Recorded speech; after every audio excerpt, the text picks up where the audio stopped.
So Bear, so you help, coaches, personal brands really scale their businesses, right? Or really create a brand around their business, which is really the tough thing nowadays. Of course, you can create a business, but now creating the brand Yeah. aspect of it or getting that to scale is a different level now.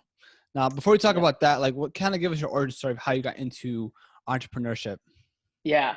So it's funny. I always hear stories about how when they were 6 years old, they had a lemonade stand, or like when they were 12 years old, they were hustling and all this crazy stuff. And I tried to like come up with a cool story about how entrepreneurial I am. But to be honest, like I was just adequate at school. I wasn't good at school, but I had this creative mind. And I would always like design things. I would always go and take photos. I would always make music. And I was always like a creative at heart. And I just wanted to make things. And I think as I got older into my teens, I really started to go down that path. So I got into video editing, I got into music production, like really full force. And so I think my entrepreneurial journey really stemmed from my creative kind of brain and Mm. wanting to do things differently and wanting to do things that haven't maybe been done before. And I come from a family where 9 to 5 is like the way you make your money and it's the way you live. Like, you know what I mean? Like that's the only way. And nobody has ever really went to business for themselves. So I was like a black sheep.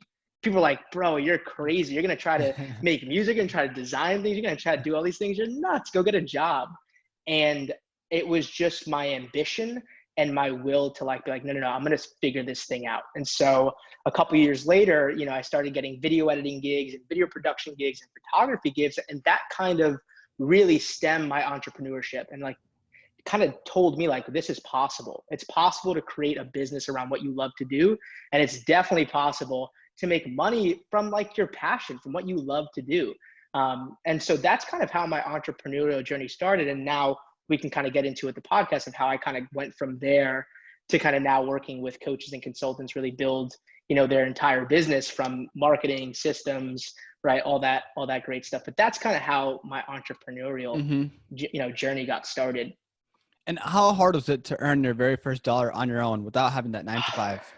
Oh man, it's funny. I think so. I probably went at least, I'd say 3 to 4 months without making a dollar.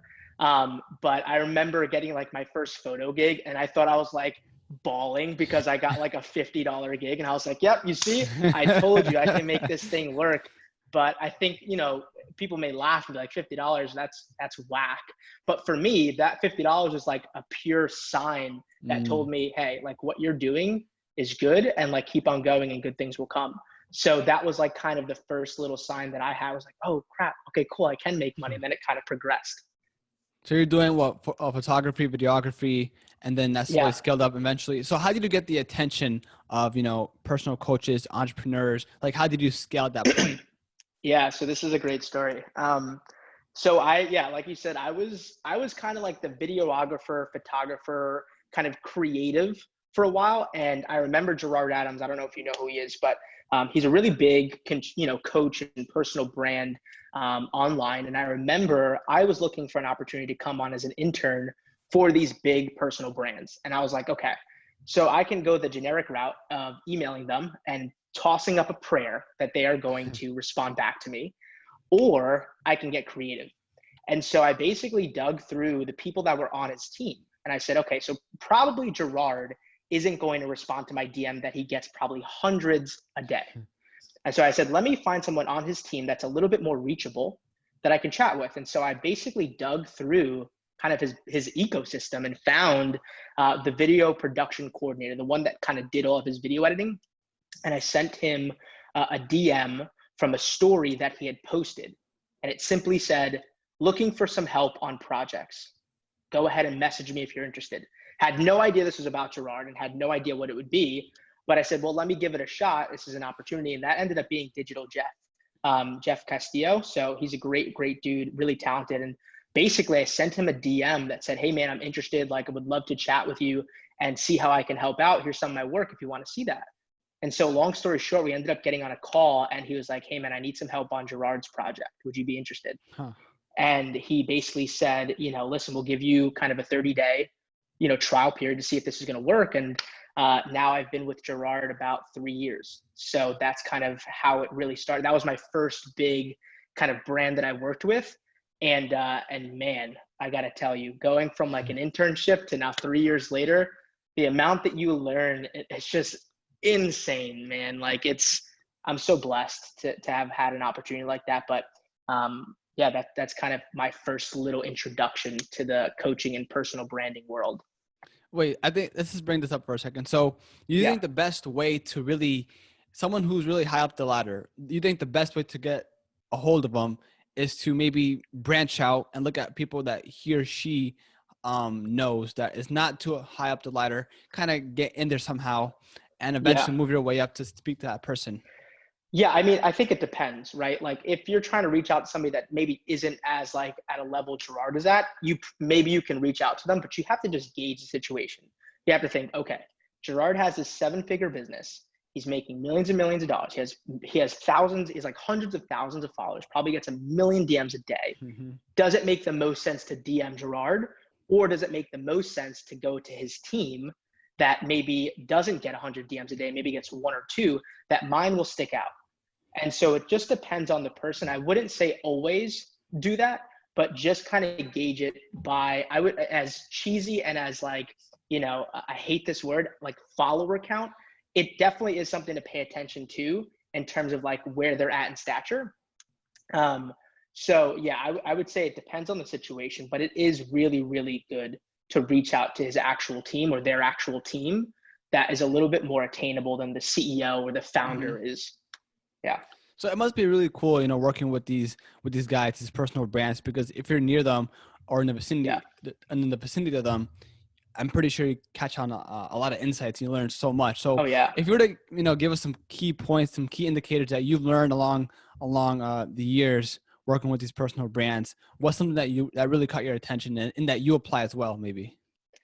Yeah, I feel like I could say a million things, but just to kind of narrow it down to a couple, I'd say first of all, one of the most important things, I've learned from Gerard and from all the coaches I've worked with is the authenticity of your business. So there's a million businesses out today, and there's a million different products being created, and just everybody wants an online business. Everybody wants to create the next personal brand, the Mm-hmm. next business, right? The next thing. And they're always consuming, right, content. They're always going on YouTube. They're always going on Instagram and hearing all these different tactics, strategies, and all these different things, and trying to compile that in their brain and figure out a way to launch a business, which is great. But I think the way, and what I've learned is the way to really succeed is not only owning your unique story and who you are to the core, but really allowing your entire business to be, fully transparent, and authentic to who you really are. I think there's a lot of bullshit con artists. I think there's a lot of fake it, influencers. I think there's just a lot of crud in the industry. And unfortunately, people are learning from that. And I think you have to take a step back and be like, okay, what does my business stand for? What do I stand for? What do I believe in? How do I morally think I should do this? And I think that's the reason Gerard has had so much success. There's been nobody like Gerard. You know what I mean? His voice, the power in his voice, how his unique story, how he tells that story, like, you know what I mean? That is so powerful when you are authentic to your story and your business, follows in that way.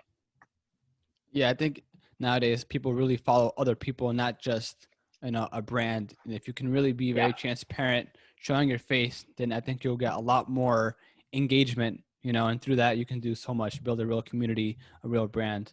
Now, after your 100%. internship and after working full time with him, what was the next step? What was the next thing that you did? So basically, we went through an internship period where, for like I think they extended it to like 60 or 90 days, and they said, okay, cool, we want to kind of offer you a position. And the first position I ever got was a social media manager. So I basically was going to create, curate, engage with his Instagram page. And it was a big responsibility because one, I've dabbled in it, but I was like, okay, cool, now I got to be a social media manager. Got to figure this thing out, right? And so I did, and it went on for almost about a half a year. And then from there, it started to kind of elevate. So it went from social media manager to then also, lead generation and business development, right? And then it went from there to kind of now being the head of social media, right? And it kind of was this like evolution. But the great part was I was learning along the way. So I had like the best people to learn from, the people that were crushing it in industry, the industry leading experts, right?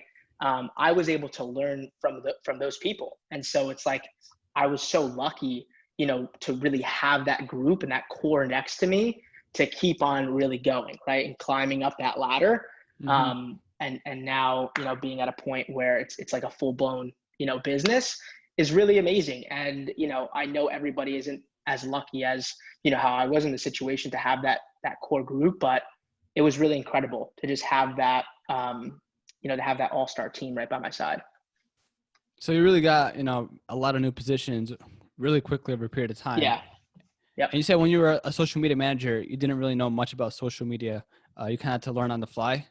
Yeah. So I knew a lot about like just social media in general, like, how to use Instagram and some tactics here and there. But in terms of like actually running a business on Instagram, because how I thought about it was like, oh, I'd post, I'd share it on my story, I'd get creative, but it's a whole different, game when you're trying to run an actual business on Instagram, and how much strategy comes into play, how like the fine details on everything. And so I really learned, I guess, the business side of things when it comes to being on Instagram and building your brand there and putting out content, right? So that's what I think the difference was. Got it. And to provide context, Yeah. what kind of projects are you working on now? What other businesses, what other side hustles, if you have any right now that you are doing besides this? Yeah, so I have a media agency. I hate the Mm-hmm. word agency, but I'm gonna call it that. It's more of like a creative team. Mm. That's called Original by Default. And basically, I've had this business for a couple years, and it stemmed from obviously my start with Gerard and some other coaches. But basically, the whole entire project has been to give the creative team, right, to have our creative team come in, help coaches, help consultants, right, help personal brands build their business online.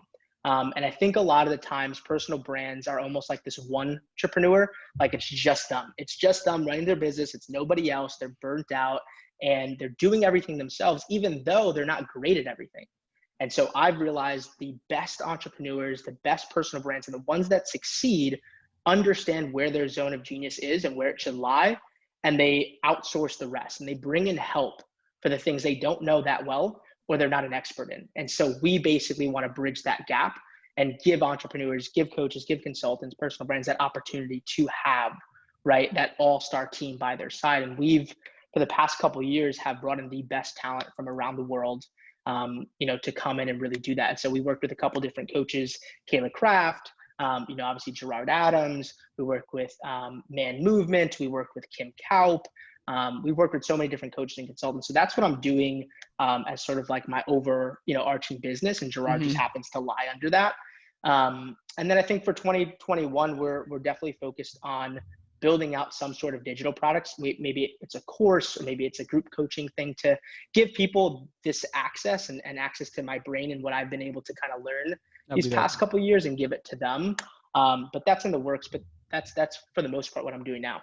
Yeah, I wanted to talk about Original by Default. So, of course, Yeah. it's kind of like an extension or, maybe like an application so that entrepreneurs can have as an added resource to really focus on what they want to focus on. Of course, they can, work on the social media. I was going to say you guys are kind of like the D-Rock for Gary Vee, but yeah, you guys offer a lot more to that. So yeah, we started off like that. So we were kind of like the video editing guys, we're the graphic designer guys, we build websites, funnels, the whole nine. But what we realized is for certain situations like building out a website or building out a funnel, right? It doesn't make much sense if you're going to get a nicely designed website, but you're going to do the copy and you're not good at copy, right? There's just no point. It wouldn't make sense. And so what we like to do is say, hey, like we want to be that all-in-one solution. So if you do want a new website or you want a funnel, like we can actually give you the team that can write a killer funnel and website, right? So A, you don't have to, all right? And then B, you can literally delegate and then focus on your zone of genius. You know what I mean? Yeah. So it's like having that trustworthy team that has already done it for the industry leading experts. And so, you know what I mean? Like they already know what they're doing. And B, it's like almost a set it and forget it. Like, hey, this is going to be done. Now I get to leave, do my thing, and then come back and put it out. So that's where we started to kind of get creative and what can we add, that can bring more value to our clients. And once we did that, our clients are like, okay, we need emails too. We need this and that. And it started to blow up. And that was kind of like the aha moment. We're like, oh, okay, cool. Maybe this does make sense. And so that's when we started to branch out. So for Original by Default, so if you're a personal coach, entrepreneur, it's really, it makes sense and not of your business. Maybe, I mean, if you have like a personal brand, you want to sell some courses or, sell a digital product, you help them with their social media, maybe a funnel along the way, because maybe they don't know what that is. So how do you not convince, that's not the right word, but how did you get your first client? Well, so, what's really, really powerful, and this is a suggestion and really a word of advice for anybody listening. Referrals are amazing. Okay. If you can do right by your clients and you can provide immense value, be a good person, right, and deliver on your word, people will tell other people. And so, the business really stemmed from referrals. I like Gerard introduced me to somebody, then the client that I got from Gerard introduced me to somebody, and that was just off of doing the right thing. And I was being a really, really great creative over delivering on what we said we were going to do. And so that's how we got started with our first couple of clients. And then now we have obviously different strategy like paid ads, we have organic lead generation, right? We have our referral system still in place. And that's how we continue, to get clients. And how was Original by Default born? Was it your idea or was it, did you bring it up with someone? Yeah, so Original by Default has been an idea of mine for many, many years. It first started off as this is crazy. It first started off as just a graphic design service for DJs. So back in probably, I'd say 3 or 4 years ago, maybe more, DJs used to always hit me up to make flyers. And so I was like, okay, cool. I'll create this little company and that will be that. And I'll just make flyers. And so the actual business has been a part of me for a while, but it hasn't really grown to what it is now until probably the past 12 months. And that was like, when you think of that leap, that's crazy, going from flyers to now practically running someone's business for them, essentially. It's a big leap, but I think that just shows kind of the growth of the business. And it was solely me. I mean, I was a one-stop shop. I was the guy. And then as I started to make more money and the business started to grow, I was able to kind of bring on, a team to help support me. And I can now be sort of the CEO, the visionary of the business, and then have, like my team come in and really, help me do the actual work. So when it was just you, what were the main services that you provided? Of course, I think if you hire more people, you can add on more stacks, but by yourself, it can be a really difficult thing. Yeah, so I did video editing, I did photography, video production, social media management. We did, what else did we do? We did some copywriting, and that was pretty much it. It was a handful of services. It wasn't much. And, what I realized was, first of all, I couldn't do much. It was just me. I would literally, I kid you not, man, like for like 4 nights in a row, I was up to like 2 a.m. and I was like, I cannot live like this. I was like, I gotta go to bed, I gotta wake up, and then I gotta do this all over again. So it got to the point that I was like burning out because I was doing so much, so it was crazy. It was definitely a crazy time. So at that point, you knew you had to hire someone to really help you out. Oh yeah, for sure. And at that point, I've never hired somebody. And also I was like, wait a minute, so I don't get to keep all my profit now? I gotta pay somebody? Like it hurt because I was like, I want that money. But what I realized and understood, and this is another, thing that I've learned from working with great people these past couple of years, is your time and your energy. Those are 2 things that people don't really think about a lot. It's always money.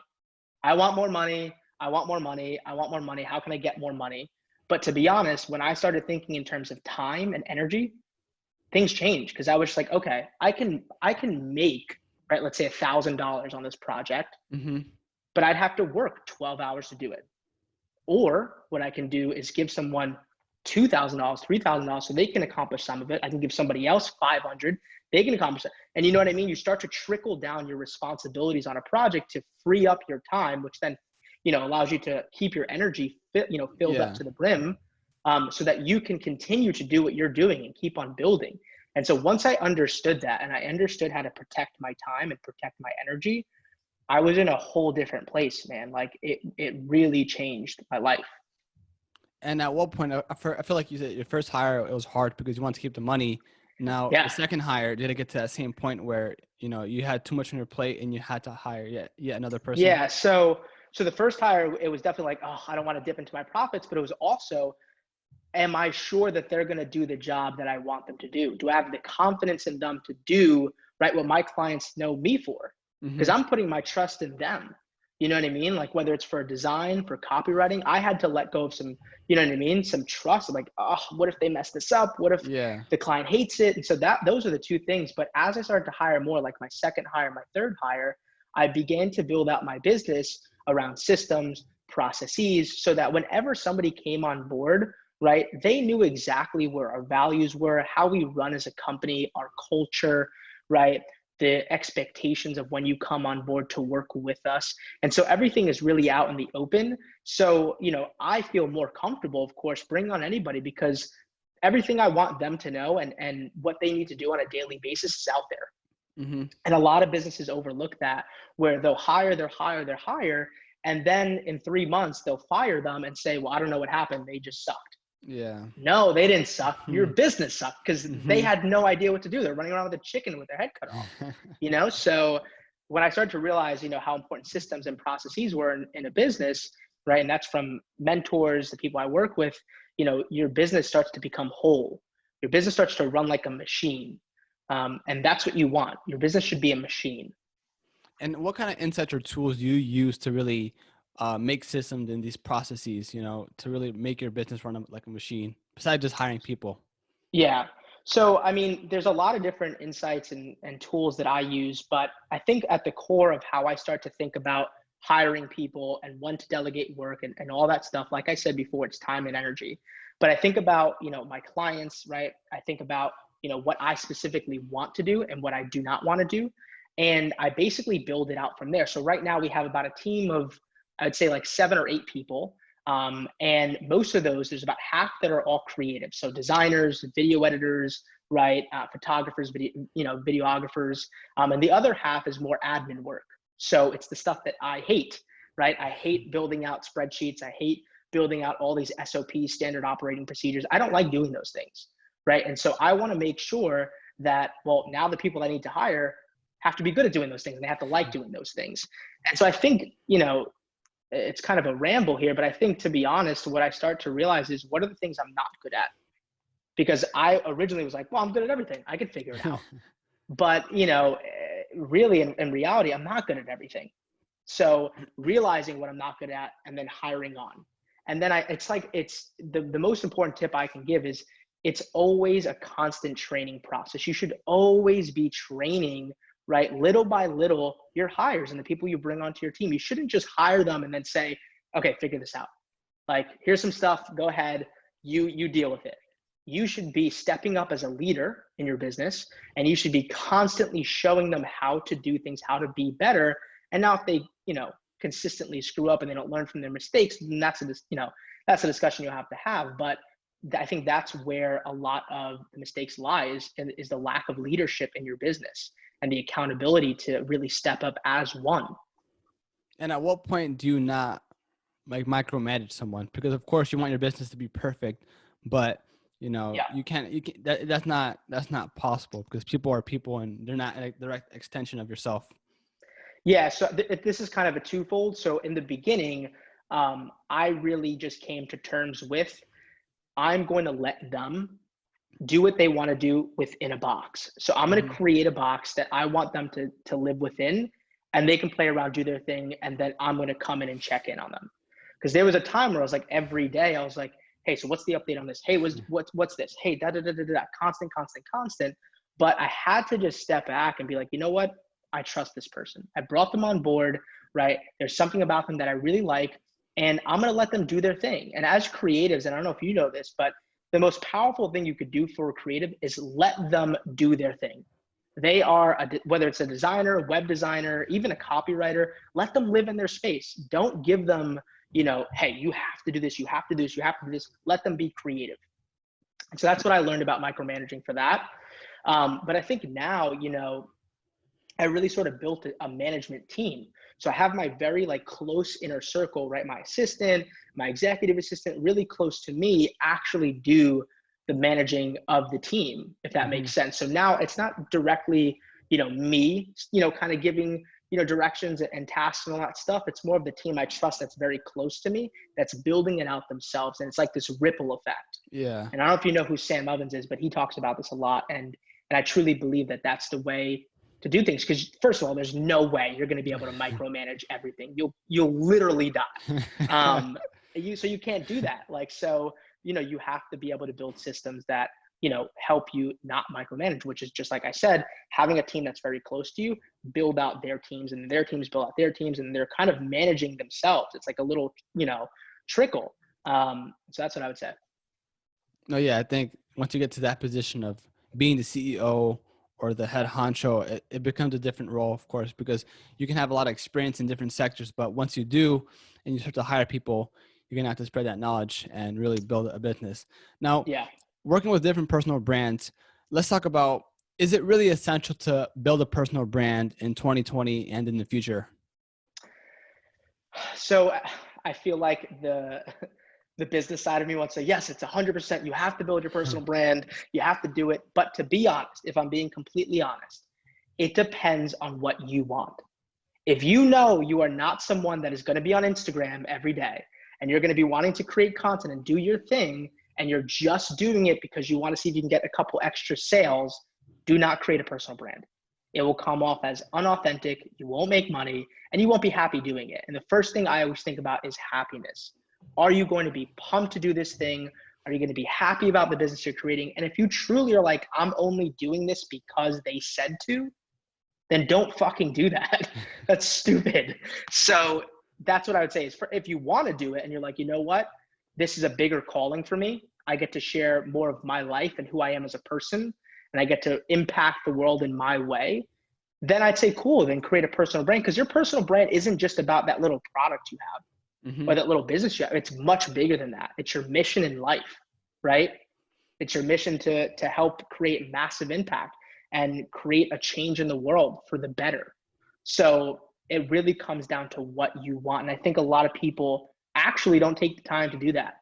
They're just really quick to buy a course, do this, do that, and haven't really even thought, do I want to do this? Because by the way, there's plenty of business owners that are making 7 and 8 figures a year that don't even touch Instagram. And so you do not have to have a personal brand. It's great and it helps, right? But it just depends on you. What do you want? So that's what I would say. Because a lot of people, they struggle like, oh, I have a business, but I have my personal brand and I don't know how to allocate my time. So I guess it is important to really know your why of why do you want your personal brand in the first place. But if 100%. you do want to have your personal brand now, you having experience as a social media manager and all these roles, what's the best platform or the best way to get people's attention? So I'd say right now, TikTok is the best way and the most. So when I think about Instagram, Facebook, even LinkedIn, LinkedIn is a little bit better, but Instagram and Facebook, it's very hard to build an organic audience. It's basically pay to play. Everybody may sit there and tell you hashtags, tag this person, join a giveaway, but it truly is very hard to build an organic audience. The only way you're really going to build a massive audience on Instagram is if you pay to play. That's ads, that's partnerships, right? All that stuff. But with TikTok, you can literally create an account right now, post for probably the next 7 to 14 days, and see probably 2x the followers you have on Instagram right now. And that's all organic. And sure, maybe the audience is a little bit behind, but I think we've seen TikTok started where it was like 9 to 13-year-olds. And now I see like 35-year-olds on there all the time. So it's like, it's growing really quickly, and you don't want to be the person that comes in 2 or 3 years later when it's like Instagram. You know what I mean? Take advantage of the organic growth it has right now. Build your brand on there. Do your thing. Become a part of that TikTok community and culture, and build your brand on there. Especially as a coach, consultant, service provider, you're going to have that much more leverage, right? In a year from now, when you have 30,000 followers, 100,000 followers, 20,000 followers, 1 million followers, right? Whatever it may be. And so I'd say TikTok is the perfect platform right now to build a personal brand. And so when you were working with the personal influencers, or the personal coaches and influencers, entrepreneurs. Was that Yeah. a huge segment that the team was doing in terms of building that person's personal brand through TikTok? So here's the crazy thing, and I don't want to call out any coaches or consultants. Even my own clients are disregarding TikTok right now. And it's not because they don't believe in TikTok. It's that one, they realize that they do not want to do TikTok. They don't like the creative lane. They don't really, it's just not their thing. They don't enjoy it, which again goes right back to, is for the longevity of this thing, are you going to like it? Are you going to be able to do it consistently and sustainably? So some don't really like it at all. They'd rather just post on Instagram, and the others simply just don't have the time. And they need to basically, have that freed up to bring on a whole TikTok team. So that's in the works for some of my clients. But to be quite honest, I mean, probably for me and you, TikTok feels like it's been around forever. But for some of my clients, it's still very new to them. And outside of my clients, just coaches and consultants in general, it's still new to them. They're still trying to figure that out. And that just shows, again, how, TikTok is really still in its infancy. So yeah, I was going to ask, just out of curiosity, if people, I don't know, if you work with people face to face, I think everything's remote nowadays. And how do you bring a team, or how do you create content for him or her if they're remote? Yeah. So I mean, it depends on, the person, but sometimes they'll have, maybe a videographer that's a go-to for them by where they live, and they'll kind of shoot the content there, and then they'll kind of send us the footage, and we'll kind of edit everything, make it look great. Sometimes, they'll do it on their phone and they'll send us the footage. Obviously with, COVID now, some of the restrictions in some places are pretty heavy, so they might not have the actual videographer with them, right? So they might have to do it on their phone and then Dropbox everything. So it just depends on who it is, but we like to get creative and figure it out and figure out the best way. How important is it to have your own website with your name? It is very important, because here's the truth. You don't own Instagram. You don't own TikTok. You don't own Twitter. You don't own LinkedIn. You don't own any of those platforms. It's not yours. You're a visitor, right? And if those platforms go down tomorrow or something happens, your business is fucked.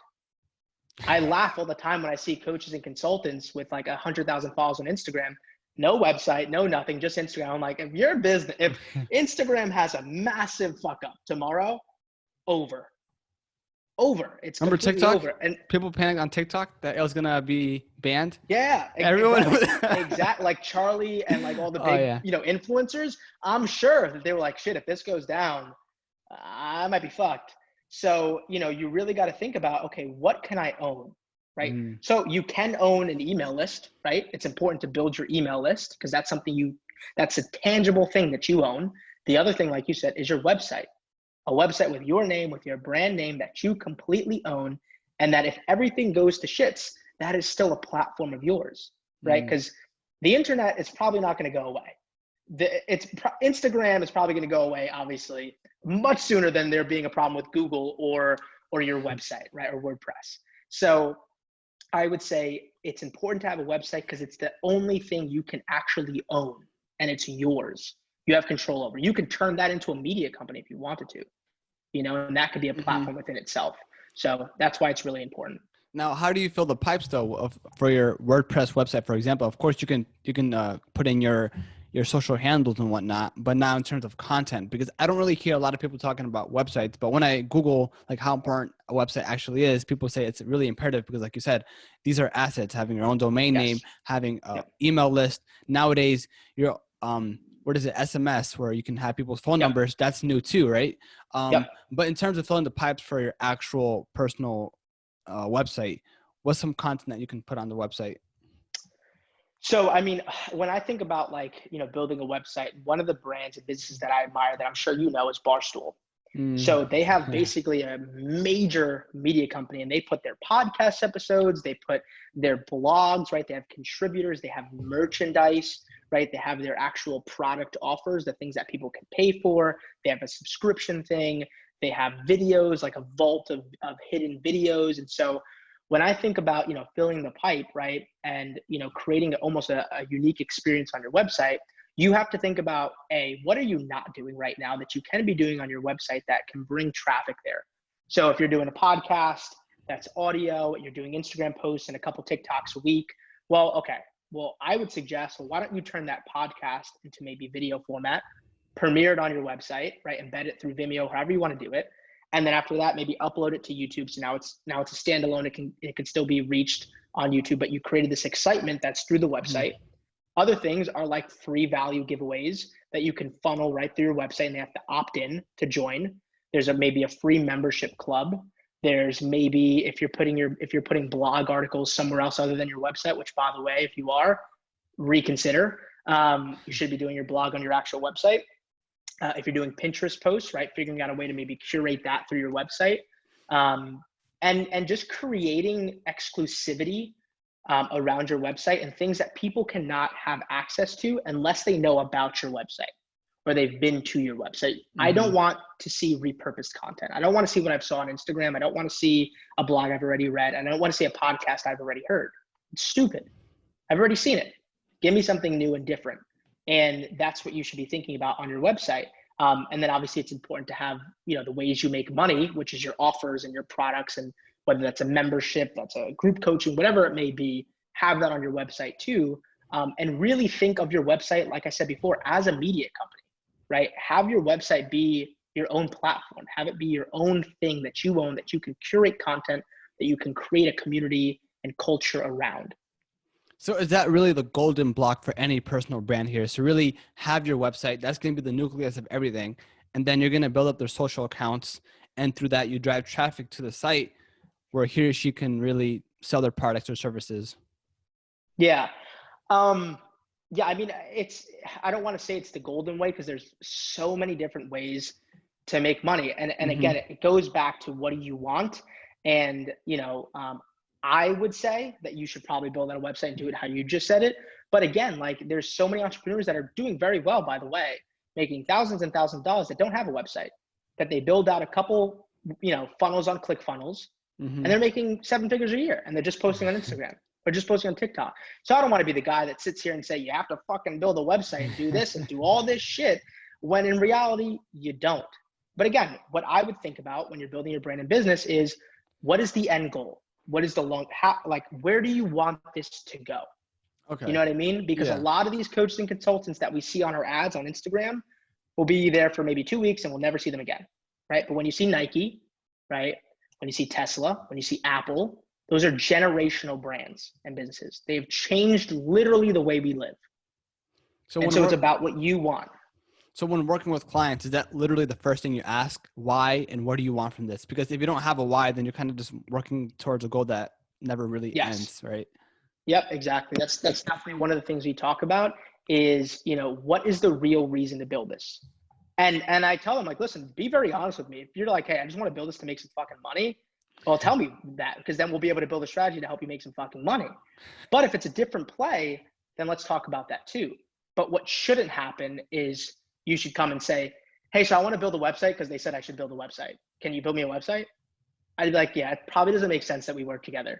You know what I mean? Because there's no context.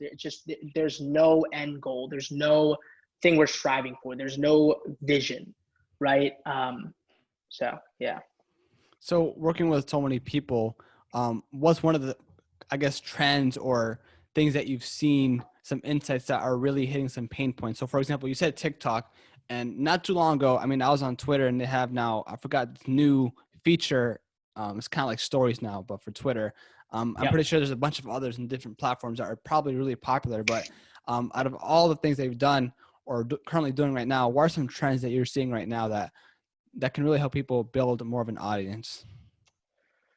So I think, well, in terms of trends, I'd say, obviously, like I said before, the TikTok trend, creating content there.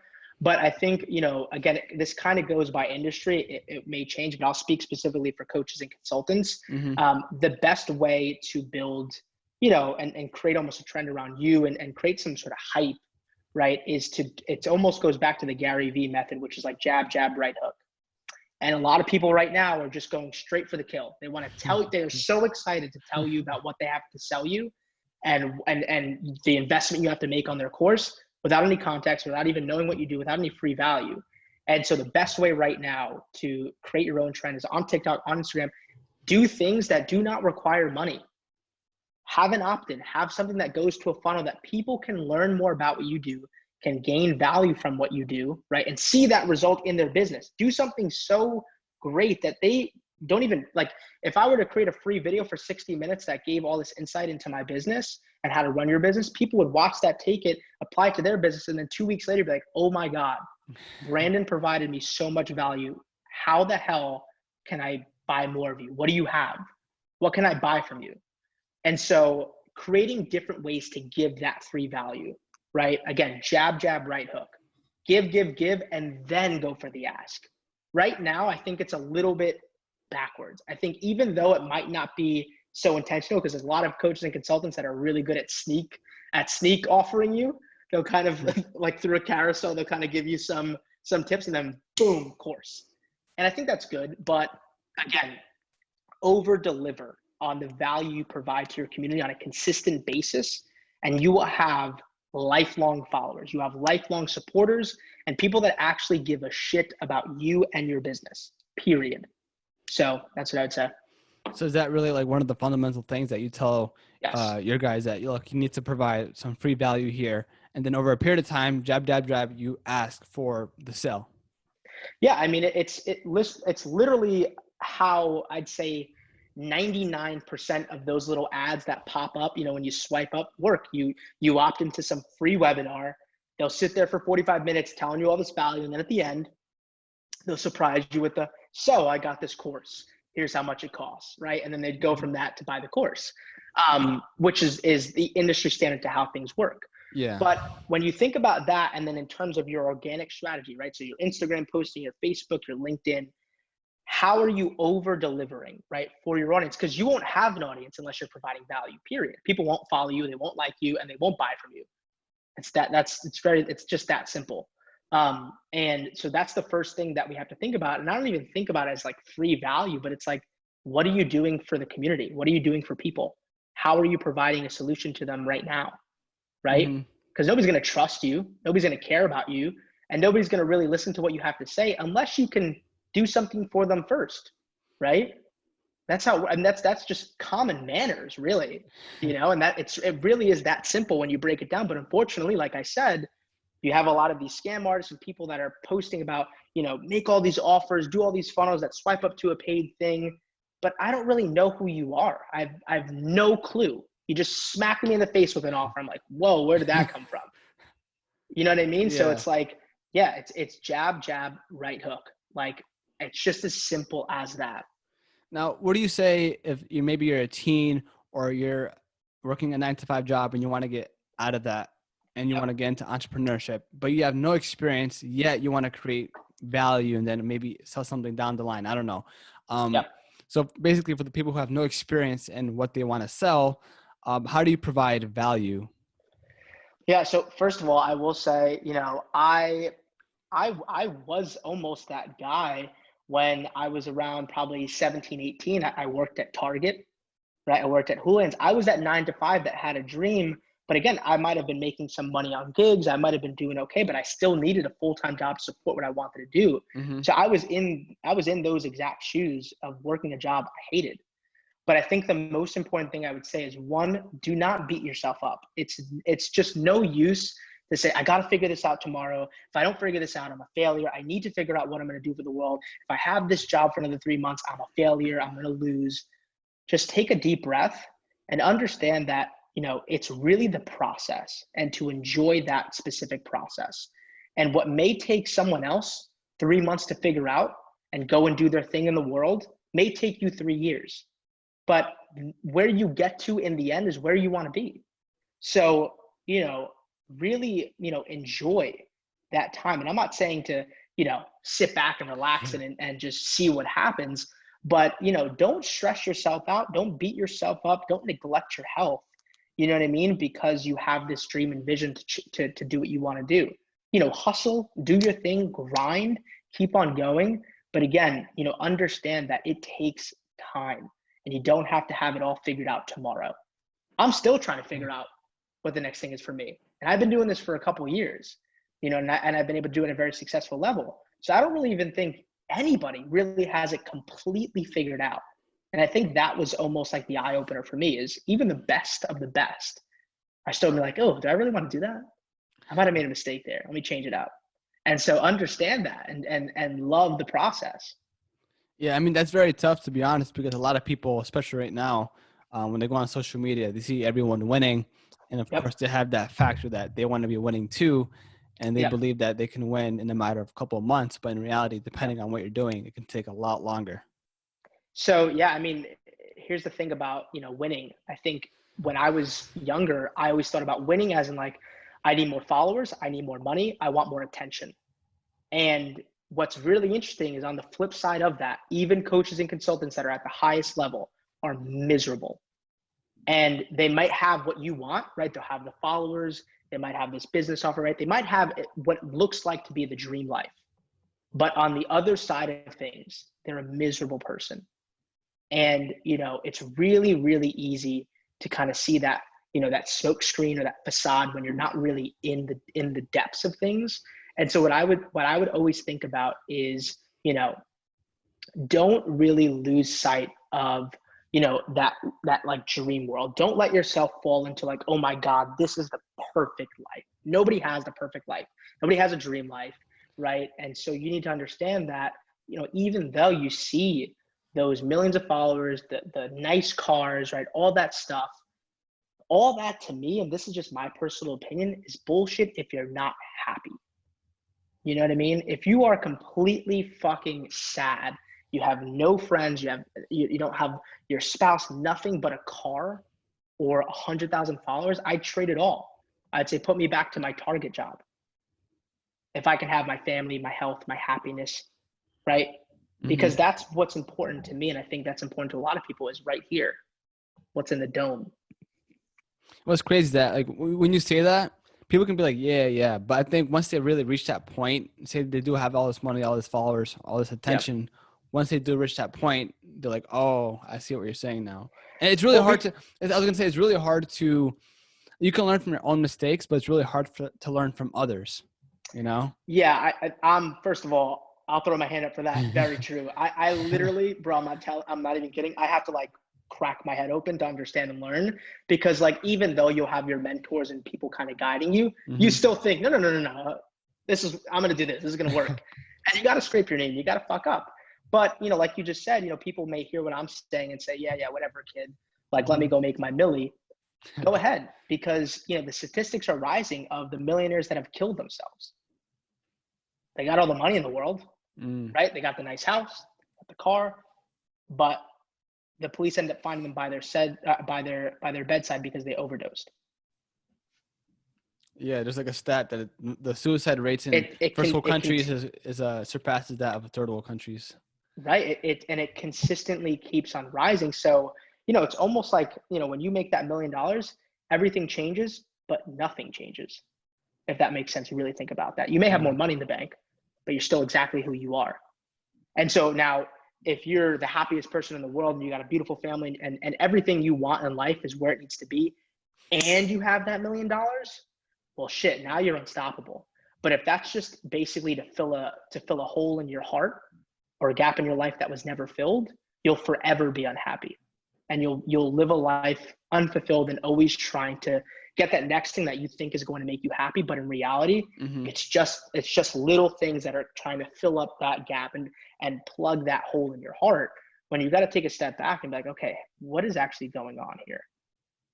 So in terms of your, personal life, do you really focus on, of course, people say there's no such thing as a work-life balance as an entrepreneur, to get more work done. But do you sometimes think, like, you know what, I'm putting in too much work, I'm not really seeing my friends and family, maybe I should really allocate some time to that?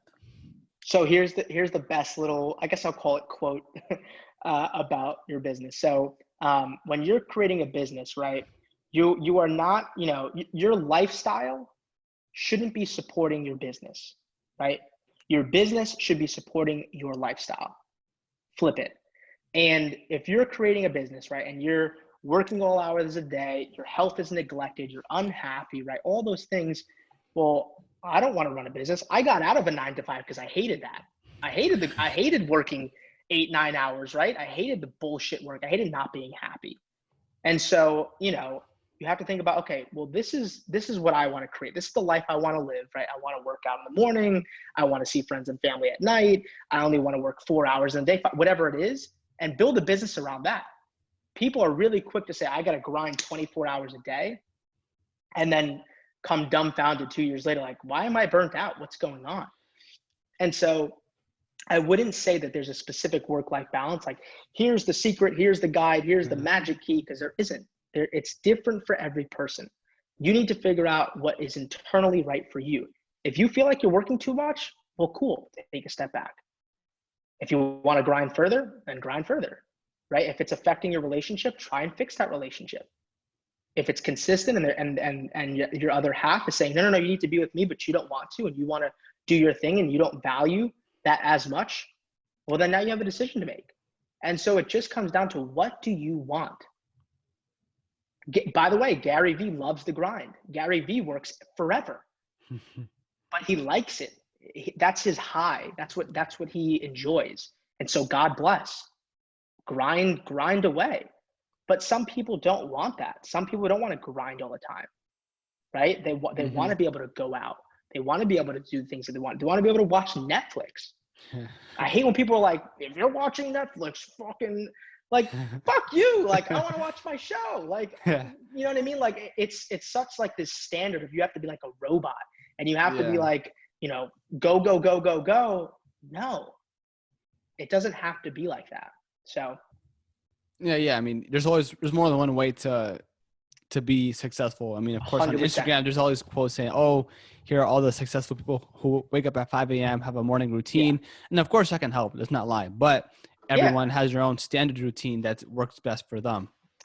100%. And I think, what I've learned to do is take all those different lessons and kind of advice and tips. And again, accumulate all those things and remix it into how I want to live. Right. So I'm taking inspirations from all of my mentors, all my coaches. I'm not trying to be just like them.